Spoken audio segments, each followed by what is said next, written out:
Hey,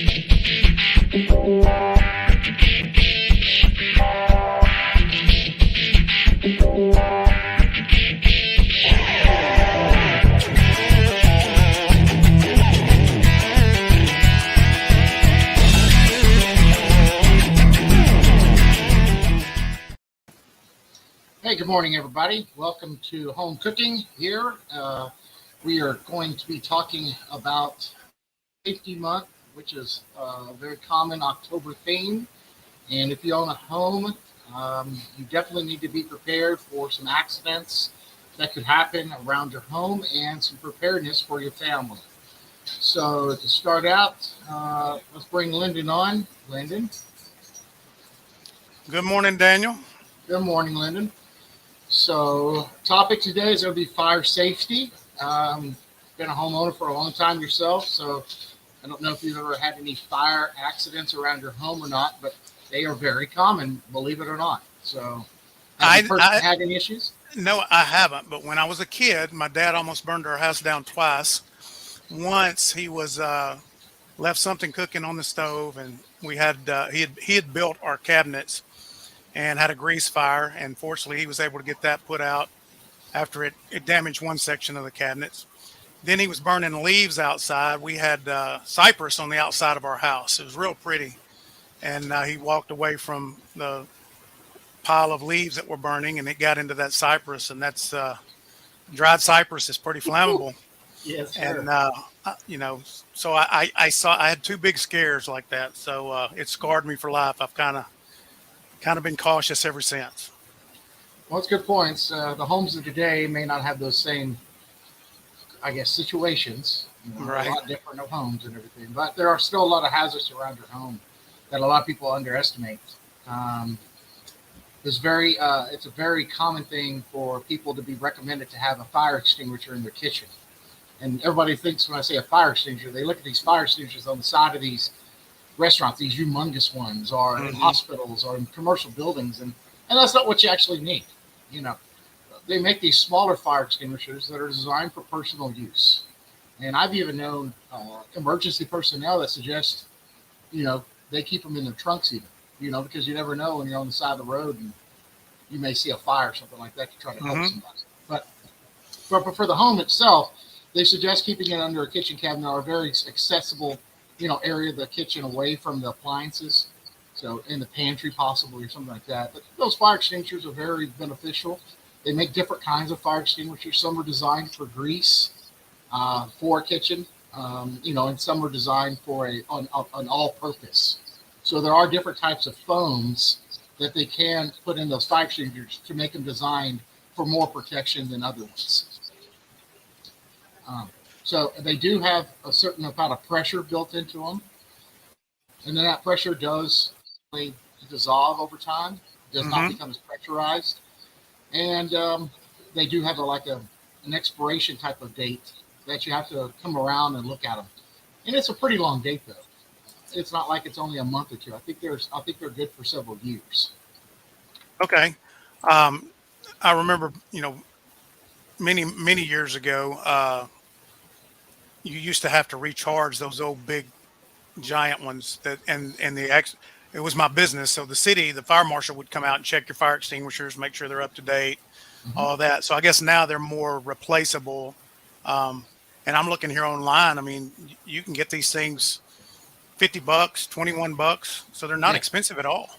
Yeah. And it's a good thing to have because, well, let's just say you have a grease fire at your house. Let's say you're cooking, some of the, like your dad happened, some of the grease gets on the stove.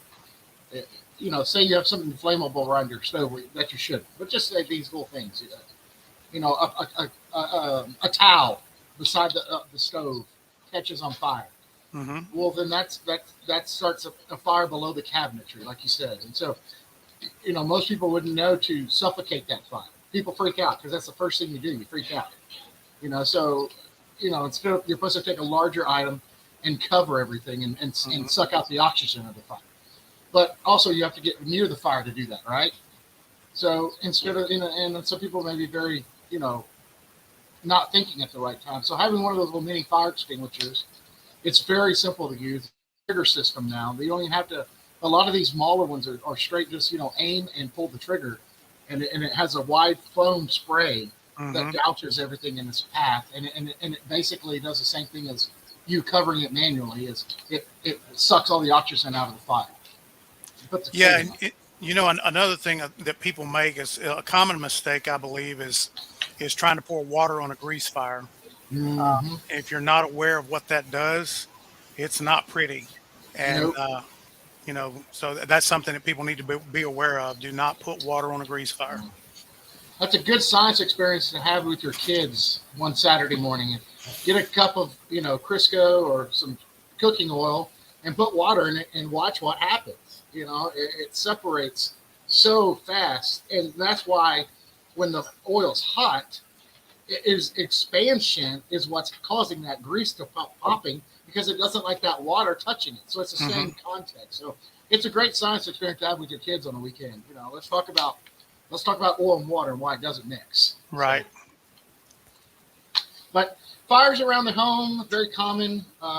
Unfortunately, there are homes that get burnt down every year, and it escalates in the fall and winter, and that's because people are inside their homes a lot and they are plugging a lot more items in. They're using, um, space heaters. They've got a lot of Christmas lights and they're overworking plugs with the voltage that they're supposed to Hmm. have. A lot more candles are being used during this time of the year because, one, they like to have that nice smell of when they're having guests over to their home. Two, you'll get those time of the season where they think it looks nice and they like to have candles, burning in their home and everything like that. There's these other products called Sensies and living oils that people use, these burners that melt that wax and melt those oils and bring in scents that way. With those burners, those light bulbs get really hot. Or worse yet, it doesn't get very hot, the liquid itself or the wax, but it is warm. And so Hmm. you don't want your kids walking around putting their fingers in that hot wax or something like that either. So Right. um, Well, there's all kinds of things. I tell you something. If you've got rambunctious dogs like I do, any candle like that, anything sitting out, can yeah, you have to think about that because our one of our dogs is like a bull in a china closet. Hmm. Yep. He runs over through everything. If that's Yeah. I hear that quite often. The dog's tail will knock the candle over or knock something off the table hmm because the bigger dogs, the tails are wagging because they're so happy to see you and they don't know what's behind them. right. Um, I just saw a meme. It was a cat caught his tail on fire. Didn't even look. Didn't even look. Tail was blazing on fire. And finally, what made the meme so funny? It was a dog. The dog was sitting there watching the cat get his tail on fire, and it kept sitting there looking at it. It's like, aren't you going to do something? Just this panic of sheer panic in this dog's eyes. And the cat, and somehow the fire went out. I guess it burned enough of the tail of the hair, and the cat just looked at the dog like, what? You know? That's hilarious in its own way. I guess it's hilarious. Probably not for No, no. I mean, all of our animal lovers out there, but that's one tough cat. That was a part of the meme was, know your competition and know when you shouldn't say something. Something like that. But yeah, so fire safety around your home. Also, one important thing, I think we mentioned this in a couple of other shows back, but smoke detectors. You need to have a plan on when you're going to change your batteries. And I know a lot of these newer homes are hardwired, but they also have a hmm battery in them. And a lot of people underestimate that because they don't think about that. And the first time your power goes out, guess what's going to happen? beep, chirp, and You're going to have I don't know about everybody else, but my dog goes crazy when that happens. She is not a fan of that at all. well, my wife goes crazy, so that's all I can tell you. Um, she's not a fan of it at all either. And usually it goes off at the worst time, like 2:30 in the morning. Exactly. Yeah. So uh, the, there's all kinds of different smoke detectors, and generally in the nicer, bigger homes that we have around here, they're in every room. They're in the hallway. Um, and they're not easy to get to a lot of times because a lot of these homes have 10-foot ceilings, and so you got to make sure you take time. You got to drag a ladder upstairs. You're going to make sure you open up the detector properly and spin it. You got to take the little pouch or the little compartment on the side and open it up. It usually is one of those little 9-volt batteries, Mm-hmm. little box batteries. And I think that's the reason why a lot of people don't do it. It takes so much dang time. Yeah. You know, you're going to take a couple of hours to go through your home and do all these smoke detector batteries.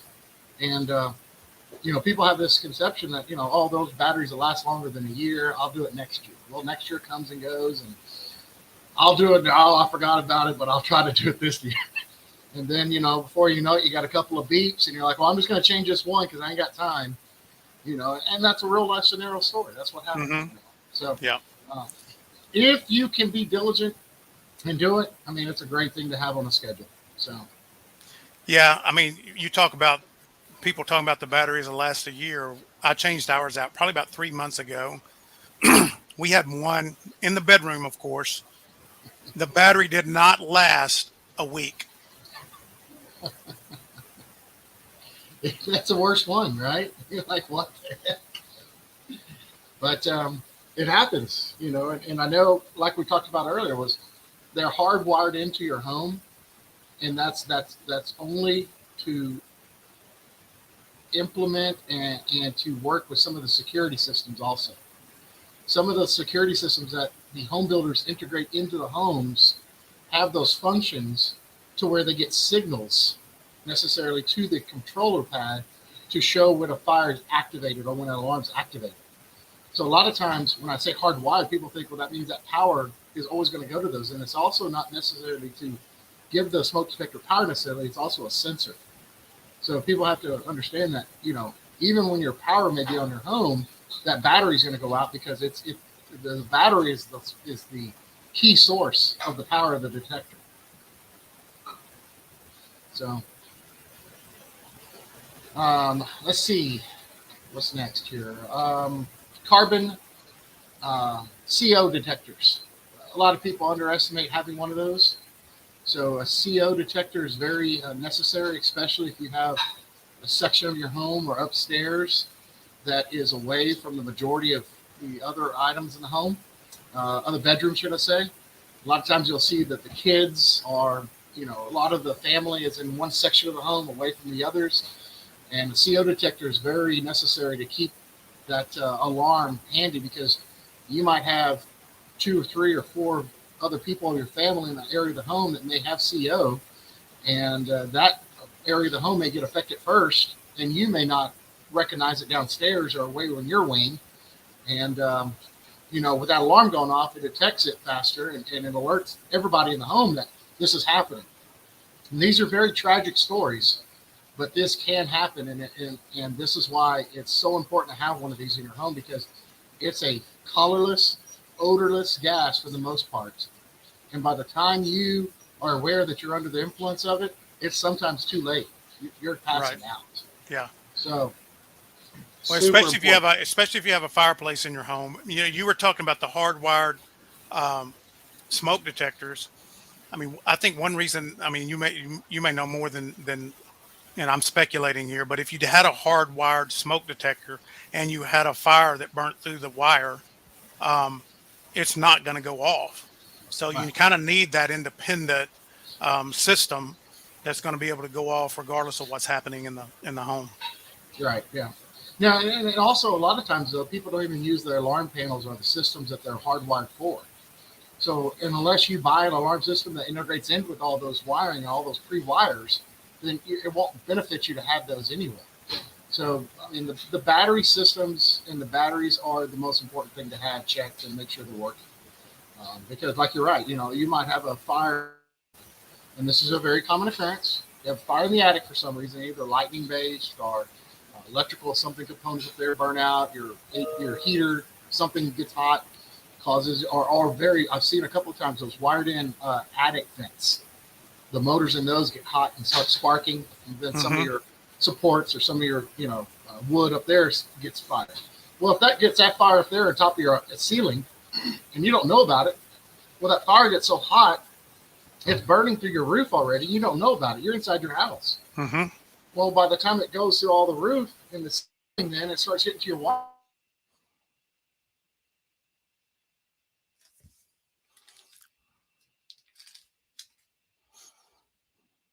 well, you're right. So definitely something to be in, keep in mind of. You know, all these safety measures around your home are important. I think a lot of people may underestimate needing them because they're like, "Oh, that doesn't happen. We're always safe people. We're you know we always do the right things." And unfortunately, bad things happen to good people all the time, and Right. prepared people. Well, you And see so, stories all the time about neighbors at night that have run in, knocked on the door or something like that because they could see the roof on fire, right, but the people who were inside were asleep. They had no idea the house was on no fire. idea. It's super sad to see that too, because I mean, once you have a fire in your home, it's super hard to control it once it gets to a certain level. Yeah. No matter how prepared you are, no matter how many fire extinguishers you have, there's a certain level that the home you just have to exit, Hmm. and you cannot go back in it. And so that brings up another area of the topic today is being prepared for a disaster when it happens. So if you have a fire in the middle of the night, what is your safety plan with your family? And a lot of families don't think about this. You need to have an exit strategy. You need to know where everybody's going to go. Are there multiple ways out of your home or out of your rooms that you're going to be in? Um, I've even seen families that are super prepared, and this is awesome. I'd love to hear these. They have little safety roll up ladders with little chains for the rooms upstairs because it's very common for you to get a cut away from your exit ability of going down the stairs. There might be a huge fire on the stairs or in the middle or at the base of it. So you have to be able to access and exit out of the top floor. And so those roll up little ladders, that is a phenomenal thing to have ready for those rooms upstairs. Um, but as families are together, they need to come up with a strategy. It's how to get out, it's how to regroup, it's how to come all together. You need to have a designated point in front or behind your home that you're all going to meet at to make sure not one person, so everybody can be accounted for. If you have smaller children, like that are not going to be able to execute an exit strategy on their own, you need to have some type of plan that one of the parents is going to have to get to that other child somehow, you know.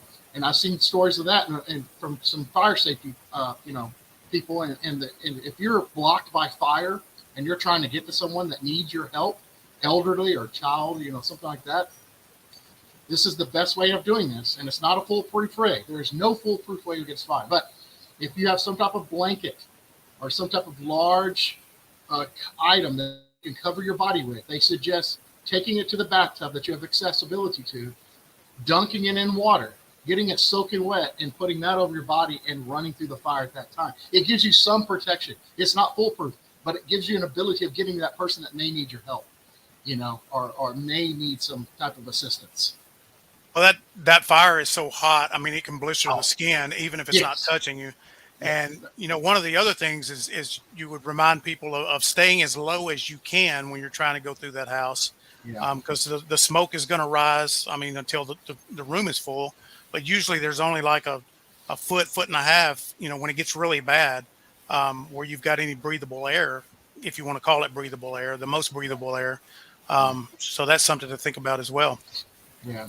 There's so many things to be prepared for a fire, and I hate going down that list because you could go on and on and on, and it's just like, another thing is they say if you're trapped in a portion of the house that you cannot exit from, there's no exit. You're supposed to take towels, wet them, put them at the base of the door so you can block the smoke from entering. Mhm. You're supposed to try to block the vents going into that house because the fire's going to go into the vents and smoke and come out the vent that you're in.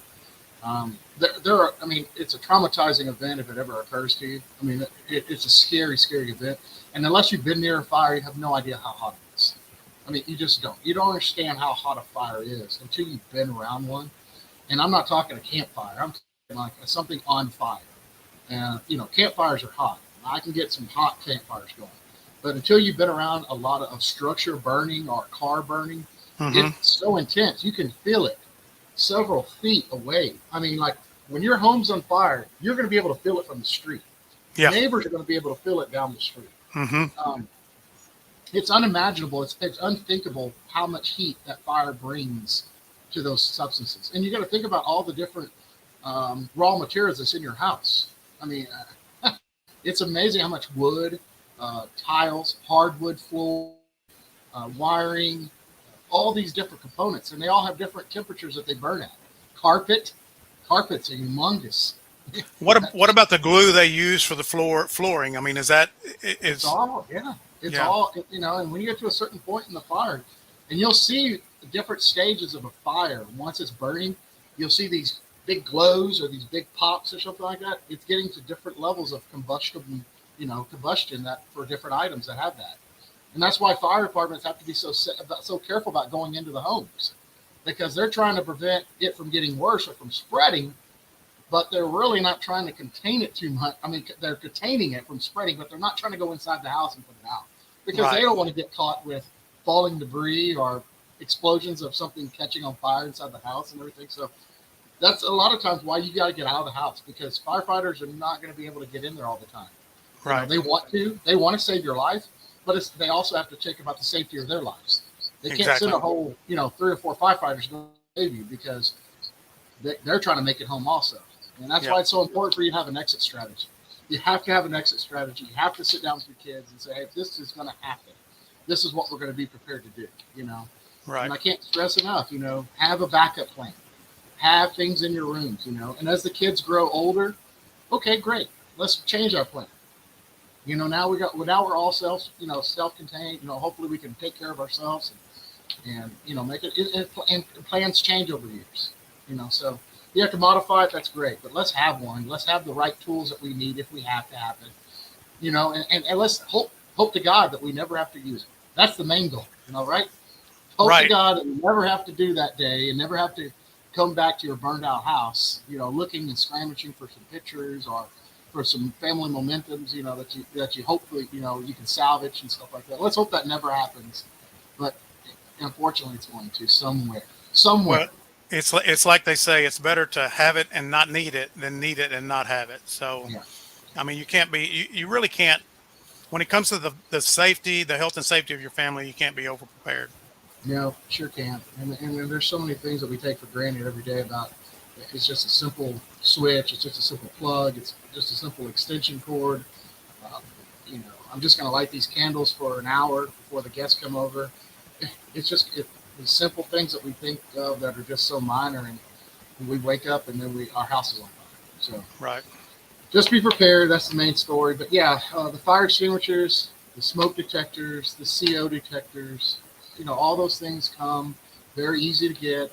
They're very easy to install. If you need help doing those kind of things, we definitely have guys that will come help you. We're not trying to, be rich, but our guys would probably even donate their time to help you change your smoke detector battery or, make sure your CO detector is working. We're in the neighborhoods of all these homes all the time. It's something that I'd rather have somebody safe and know that we help somebody make sure their family's safe. So Yeah. that's the main thing. So ask for help. That's more of that story where I was going to. If you can't do it yourself, if you own a home and you cannot really climb a ladder or can't make sure that your CO is working properly or something like that, ask for help. Don't just say I can't have that, so I can't do anything about it. There are so many helpful people in our neighborhoods. Hmm. Uh, we if I mean I can't stress that enough. Ask for help. I always hear that story a lot of times is, well, we didn't have anybody, or the reason why our house got such a bad disaster or bad function was I didn't know who to call. I didn't know anybody. And maintenance on a house, it goes back to our whole theme of our shows. There's maintenance on your homes. There is going to be things that you have to do in order to keep your home safe and a good investment.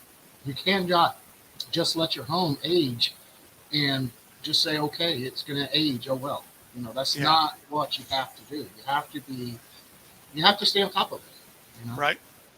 Right. Well, I mean, that's the purpose behind this show, is to help people understand how to maintain and take care of their home at a safe and effective and efficient way. And so the tips and tricks that you're sharing, I mean, we all know it, but I think we need to be reminded more often than not, of the severity of everything, whether it's a safety issue or just a maintenance issue. They're all, if it goes wrong, it's going to cost you.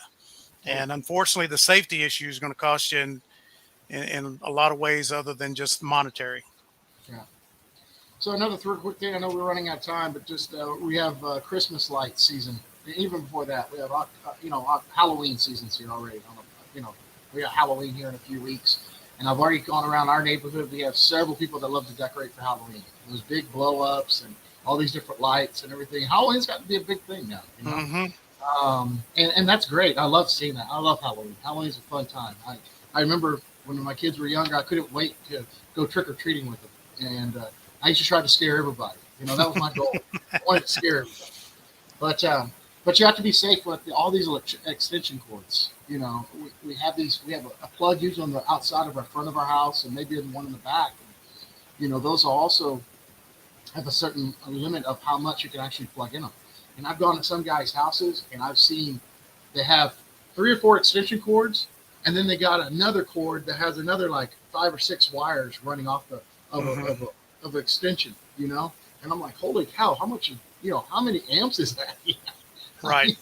You know, so you got to be careful with those things. If you're going to be running that much power, you need to invest in probably enlarging your outdoor, fixtures as far as your Mm-hmm. plugs. You need to look at your breakers. You need to see how can I develop more power availability without overdoing those type of things. Because yeah, breakers are supposed to break when they get too much voltage in them.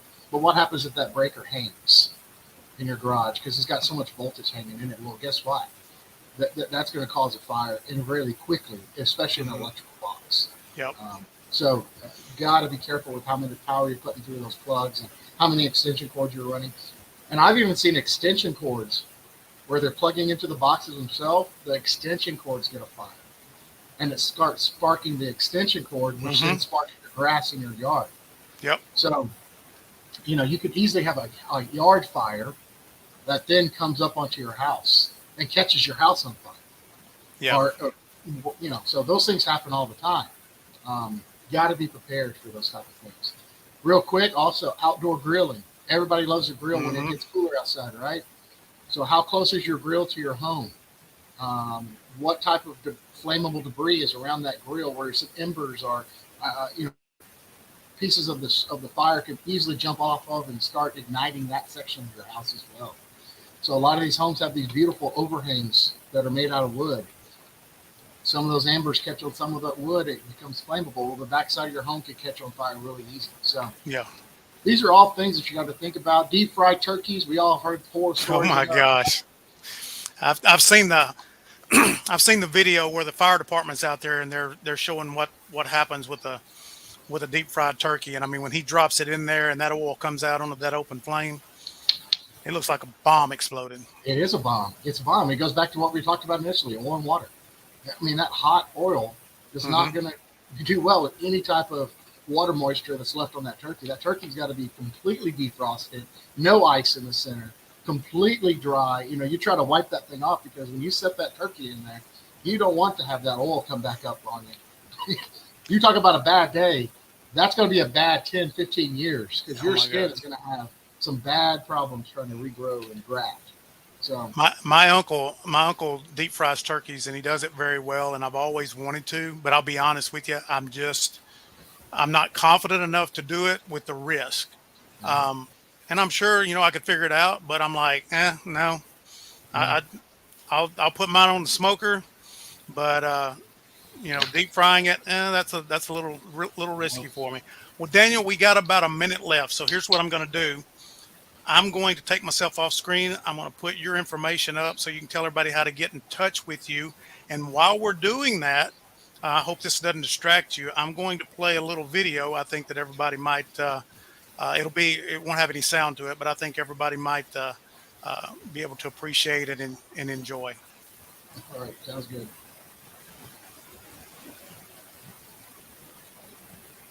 Well, here we are. Let's see. Oh, did you found that? Did you find that? Oh, this is not the same one, but that cat just stands there. I